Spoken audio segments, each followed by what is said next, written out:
ৰাতিয়ে পৰলৈ বিচনাত পৰিলৈ শীতানৰ গাৰুটো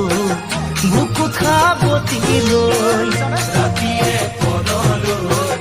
বিচনাত পৰিলৈ শীতানৰ গাৰুটো বুকুত খাবতিলৈ মিঠা মিঠা কথাৰে জানো হাসতিয়া ব্যথা ঢালি মোৰ চিঠি লিখিছানে নাই মোৰ চিঠি লিখিছানে নাই